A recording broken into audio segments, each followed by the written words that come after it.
Bienvenue sur le plateau de Joël Etienne. Aujourd'hui, dans le cadre de grandes rencontres, je rencontre un monsieur connu pour ceux qui sont dans le showbiz, connu pour tous ceux qui sont dans l'événementiel. Mais l'homme a plusieurs facettes, il est multidimensionnel. C'est un Ivoirien chevronné qui se bat sur la place de Paris, ce qui n'est pas du tout évident. Mon invité d'aujourd'hui s'appelle Serge Loba. Serge Loba est ingénieur, homme d'affaires, créateur événementiel, fondateur, directeur, éditeur, ouf, comme me dit quelqu'un, il faut le tout pour faire un monde. Je suis en face de cet Ivoirien chevronné qui adore ne même pas se reposer.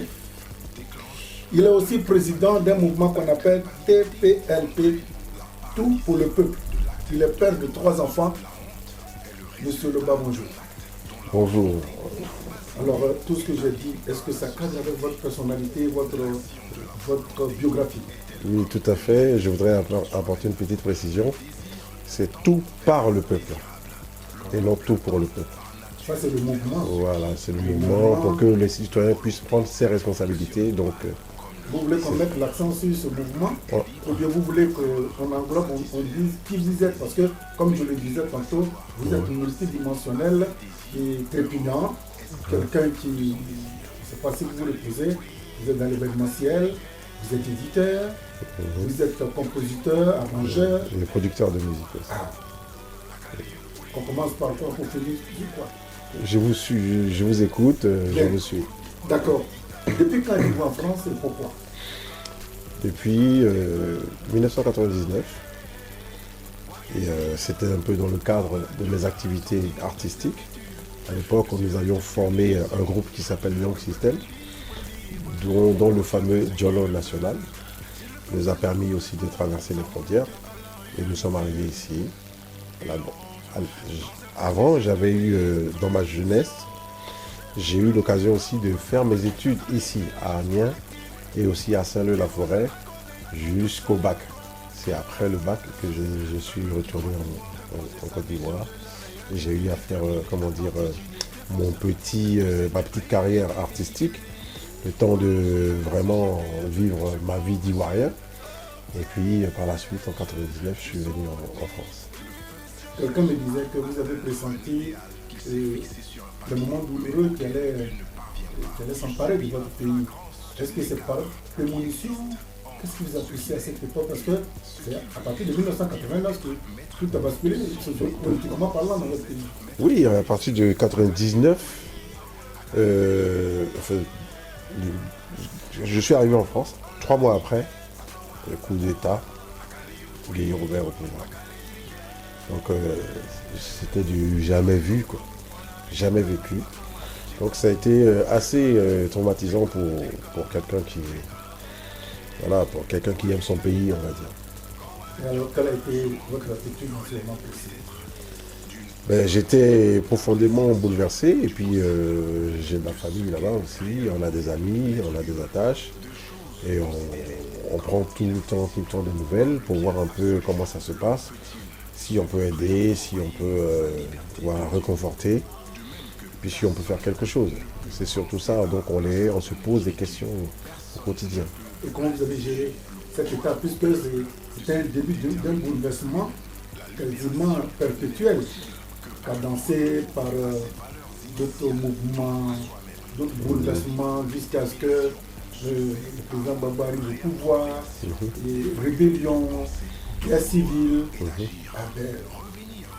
Vous avez laissé votre pays dans des conditions assez difficiles, monsieur Loba. Oui, je trouve que ce sont des conditions extrêmement dures pour un peuple.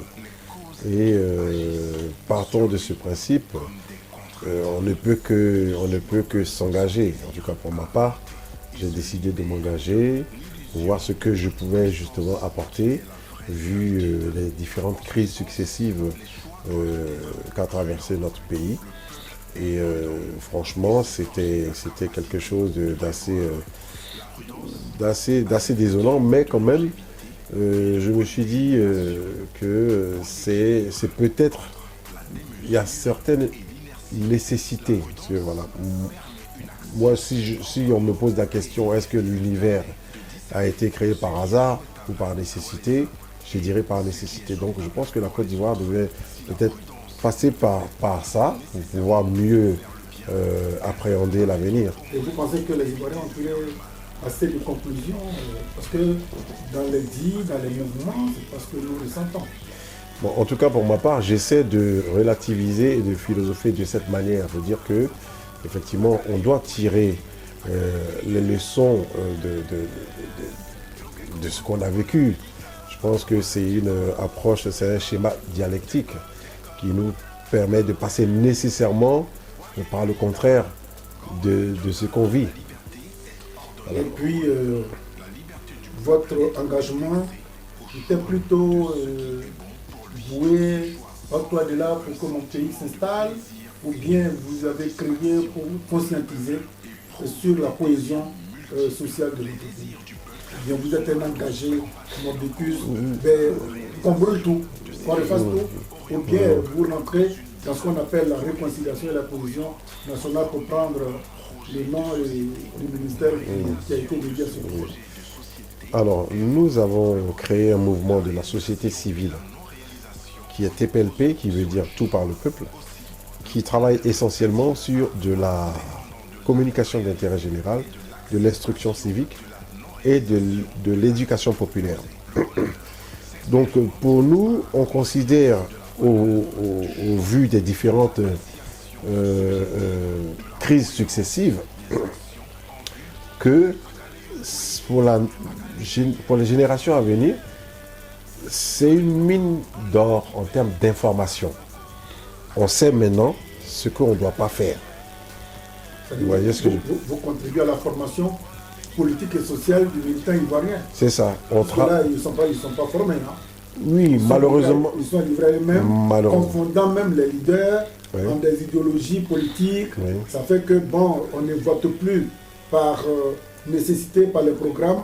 On vote par les ethnies, par race, par tribalisme, par régionalisme et tout ça. Oui, c'est ça, c'est ce qui est dommage. C'est ce qui est dommage. On ne peut pas se focaliser sur un individu.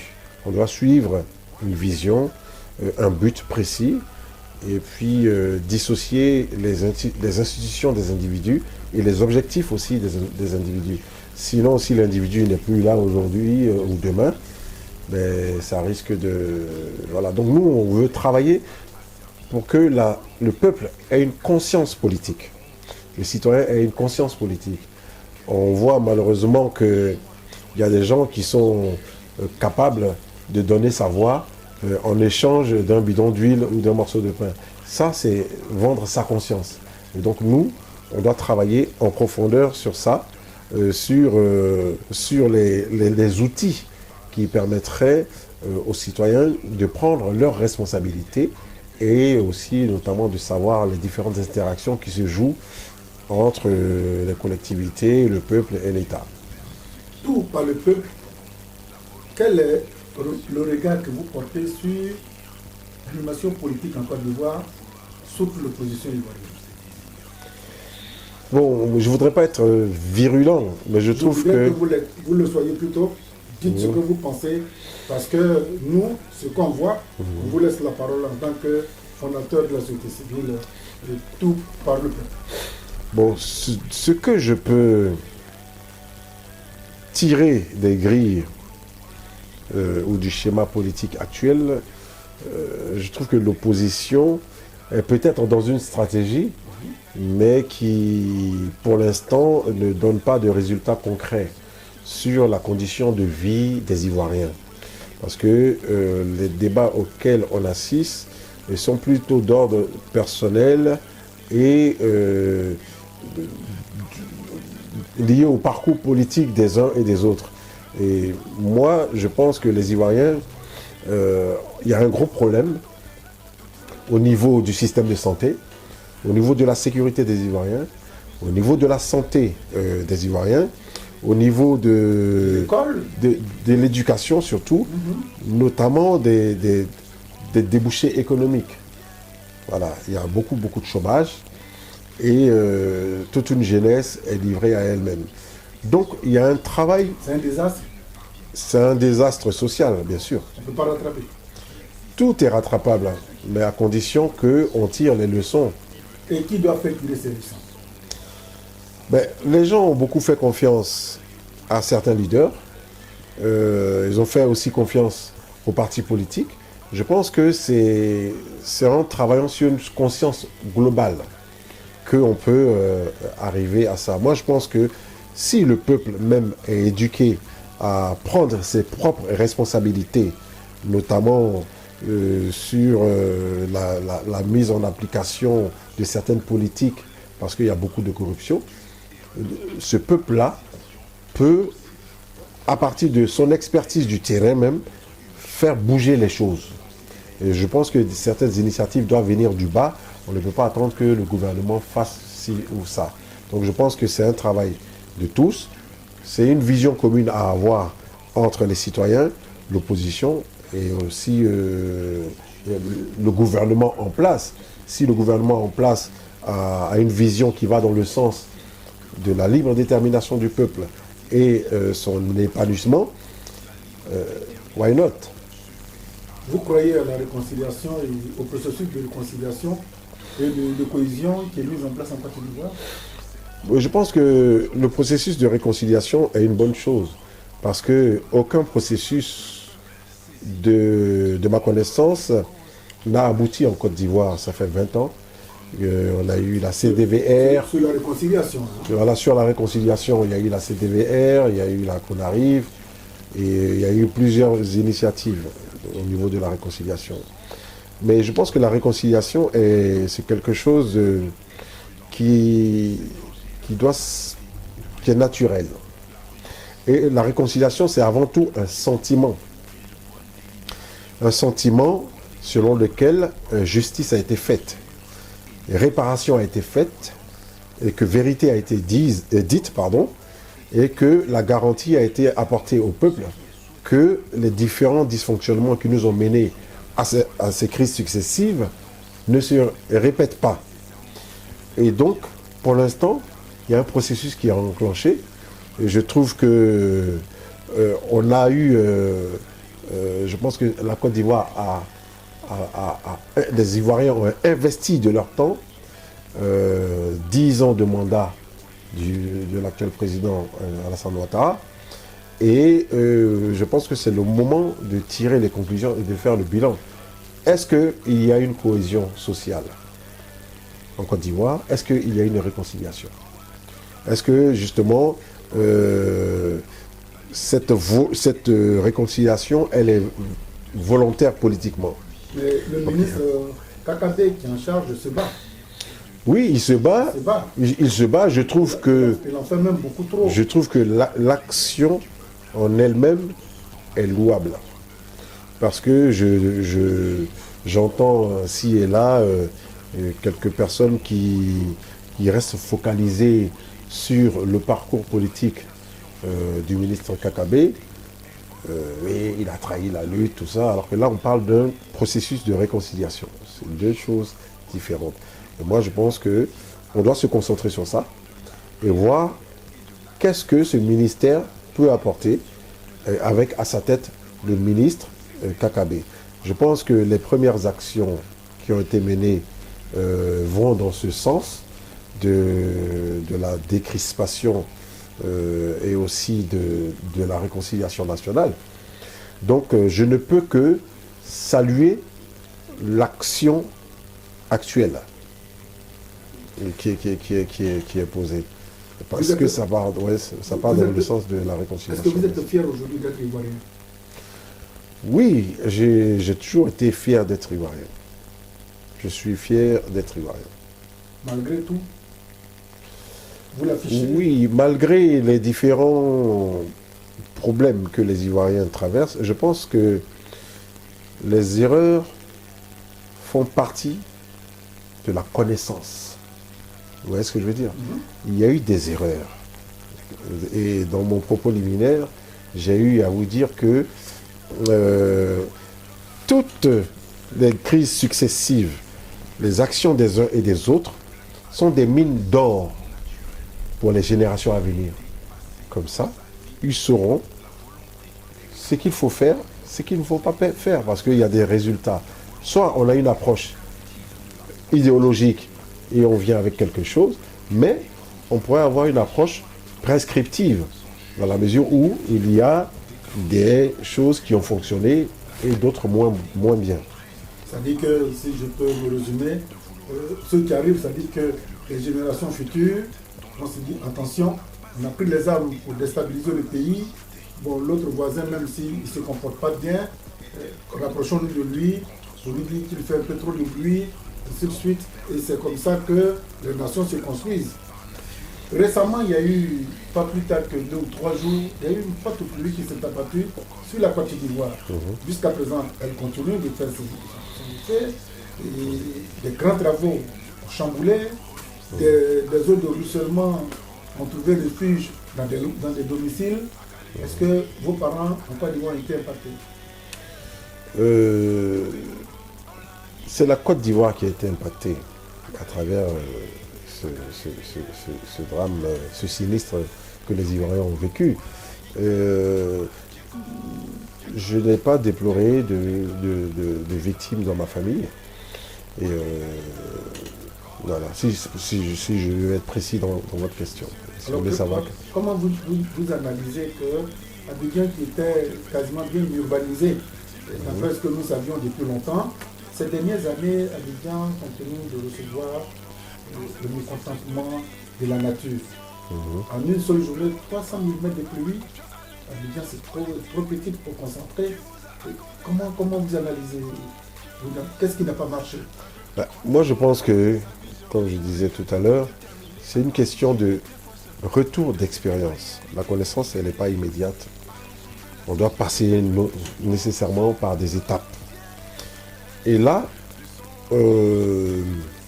cette pluie montre que nous ne sommes pas assez outillés en matière d'urbanisme. Parce que c'est factuel. Il y a des inondations, il y a des victimes. Et on ne peut pas l'interpréter autrement. Comme un fait banal. Voilà. On ne peut pas l'interpréter comme un fait banal. C'est lié à un manque soit de compétences, soit de moyens, soit de vision. Voilà.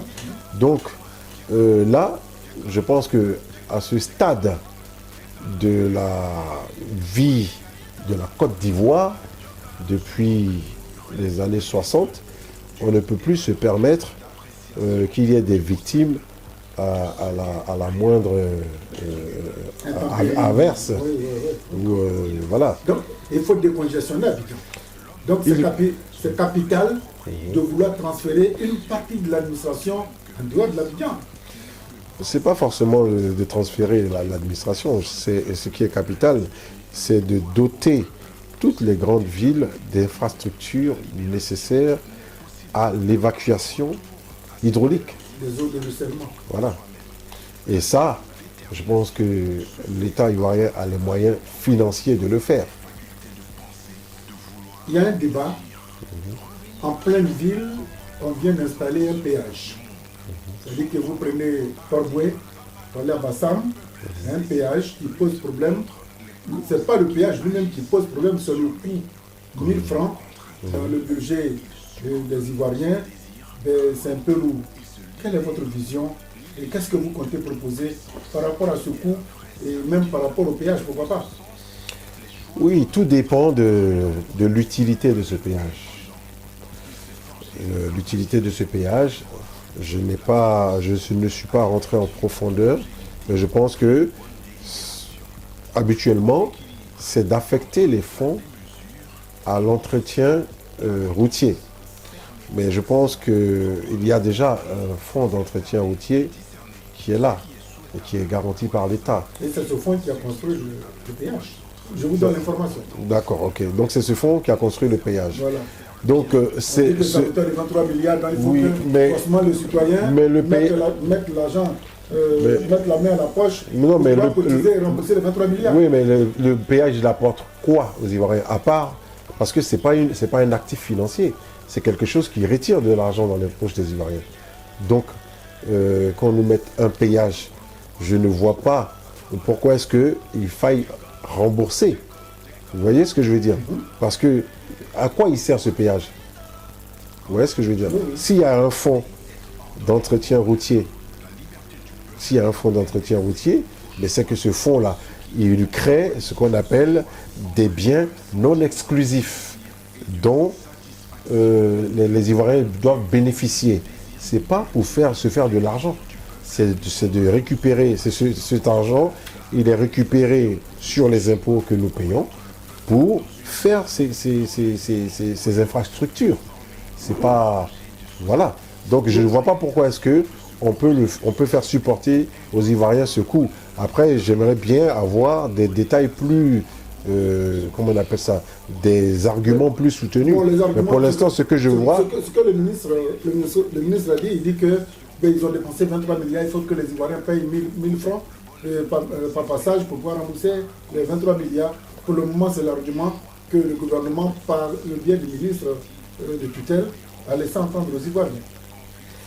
Oui, mais qu'est-ce que ce péage apporte? Ça, c'est le point d'interrogation. Voilà. Parce que le péage, il apporte quoi? Les 23 milliards, c'est le coût du pont, ou du péage, ou c'est le coût des entretiens routiers? Monsieur le ministre ivoirien du Transport, depuis Paris, le président fondateur de Tout par le Peuple, il s'appelle Serge Loba, il vous a posé une question, on aimerait bien une réponse. Monsieur le Président, la cherté de la vie en Côte d'Ivoire, ça vous dit? Oui, malheureusement. La vie est trop chère et il n'y a malheureusement pas de politique d'indexation du salaire moyen à l'inflation qui est autre que galopante. Et donc, pour ça encore, je pense que c'est une question de volonté politique parce que les prix augmentent plus vite que le salaire moyen. Donc, si les prix augmentent, il faut augmenter les salaires. Donc, voilà, c'est un message que je lance aux différents responsables. Et puis, s'il y a possibilité que la société civile apporte aussi son expertise, nous, on peut travailler aussi dessus. Alors, vous êtes panafricaniste. Il y a trop de mouvements en Afrique de l'Ouest, notamment en Guinée, au Burkina, au Mali, et le Sénégal qui boue, les rapports entre la France et ses anciennes colonies. Analyse, monsieur le Président. Écoutez, l'approche panafricaniste, elle est bien dans la vision. Après, tout dépend de la profondeur de vision. On voit jusqu'où. C'est ça. C'est-à-dire, quelqu'un peut dire, ouais, je vois jusqu'à Grand Bassam. L'autre peut te dire, moi, je vois jusqu'en Afrique du Sud. Donc, c'est ça, en fait, le problème avec le panafricanisme. Est-ce que c'est lié à la condition des Noirs? Est-ce que c'est lié au fait qu'il faille une intégration? Dans le mot panafricanisme, il y a le mot Afrique. Oui. Et on met le pana dessus, ça veut dire que tout ce qui concerne l'Afrique. Oui. Et voilà que le Mali s'est complètement dissocié de cette coopération franco-africaine noire. Et la Guinée qui se bat, un terrorisme, d'après Alpha Blondy, ce n'est que les mêmes qui jettent leur loup pour essayer de déglinguer tout le système, et puis venir faire le pompier. Bon, vraiment, oui. Il y a un problème, monsieur. En fait, il y a un problème déjà de confiance, parce que les gens n'ont plus confiance aux différents partenaires, les partenaires historiques, le partenaire historique qui est la France,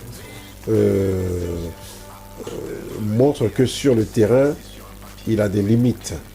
Et donc, les peuples ont besoin d'aller plus vite, de s'émanciper. Il y a la question de la sécurité, du développement global, de la transformation des matières premières, tout ça.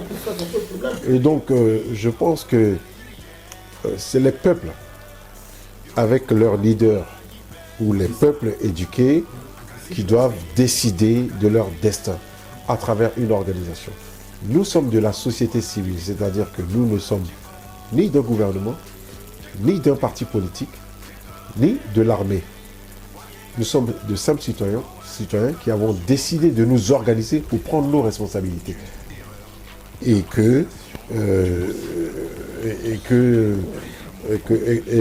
on a décidé de ne pas se laisser faire parce que tout n'étant pas politique, mais la sphère dans laquelle... Se laisser faire, c'est-à-dire que vous êtes capable de prendre aussi les armes. Non. Si c'est un moyen d'expression pour intimider, pour agir.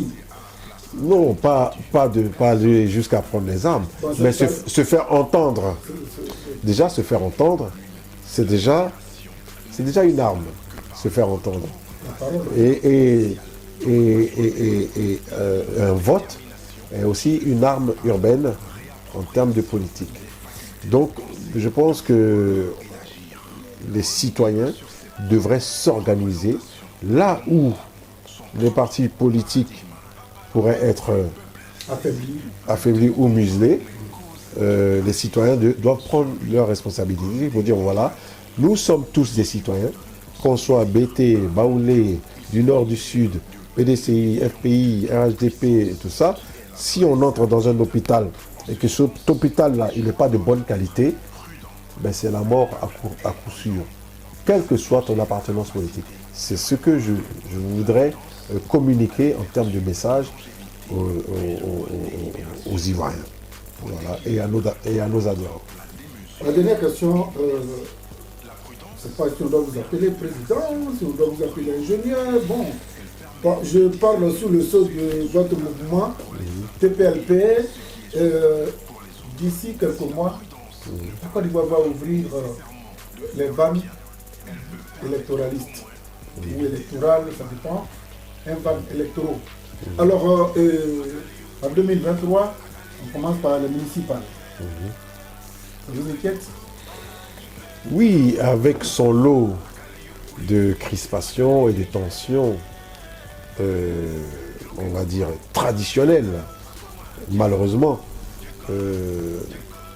Oui, effectivement, je suis inquiet et je souhaiterais justement, à travers notre mouvement TPLP, participer à l'apaisement des tensions, à la sensibilisation, de sorte que ça se passe bien et que les gens aient une conscience politique. C'est-à-dire que quand ils se lèvent, ils ont la culture politique de prendre les bonnes décisions pour que les différents scrutins se passent de façon intelligente, démocratique, transparente. Que le gagnant, le perdant reconnaissent sa défaite, voilà. À y féliciter le vainqueur, pourquoi pas. Et c'est valable pour le pouvoir en place, comme pour les gens de l'opposition, comme pour les indépendants. Nous recevions sur notre plateau des grandes rencontres M. Serge Loba. M. Serge Loba, c'est la première fois qu'il accepte de rencontrer les médias et c'est un honneur pour nous autres de l'avoir rencontré sur notre plateau. Cette émission a été réalisée par Manuela avec ses touches féminines extraordinaires. Vous allez voir le rendu. On vous remercie de nous avoir suivis. C'est une habitude que vous allez essayer de prendre avec nous de temps en temps. Nous viendrons avec d'autres personnes et échanger, parler des problèmes d'actualité sur les pays, notamment nous sommes ivoiriens. On mettra beaucoup l'accent sur la Côte d'Ivoire. Cela ne veut pas dire que les autres ne nous intéressent pas. Malheureusement, nous sommes chauvins. C'est une nature et naturelle. Votre dernier mot, monsieur le Président. Mon dernier mot, je voudrais saluer aussi, il y a un mouvement aussi qui s'appelle le Grand Lot du Bois, qui est plus d'ordre communautaire. J'ai oublié que vous êtes de Lakota. Et j'ai été récemment élu président du Grand Lot du Bois. Et donc, du coup, on a des projets pour la région. Et puis, vraiment, on a de très bonnes relations entre les Dida, on va dire, en Europe. Donc, le mot de la fin, c'est de dire que bientôt, les Ivoiriens seront en contact avec ce mouvement. Ce mouvement est un outil qui leur permet de s'exprimer, de s'épanouir et d'en arriver à leur libre détermination. Donc je ne peux que encourager cette jeunesse aussi les femmes aussi, à prendre leurs responsabilités, parce que c'est en s'impliquant qu'on arrive à faire bouger les choses, à faire bouger les lignes. Ben, nous, on a fait bouger les lignes par sa riche connaissance. Nous espérons qu'en l'écoutant, ça va vous enrichir. C'est un mouvement qui arrive pour se mettre au service de la formation politique et sociale de la Côte d'Ivoire. Apprêtez-vous, Ivoiriens, à l'accueillir sur le sol et ouvrez vos portes. Parce qu'en matière politique, on constate malheureusement et hélas que beaucoup d'Ivoiriens ne sont pas formés. C'est là qui leur crée des problèmes. Monsieur Loba Serge arrive avec son mouvement de sensibilisation et d'éducation. Recevez-les. Merci. Joël Etienne depuis Paris.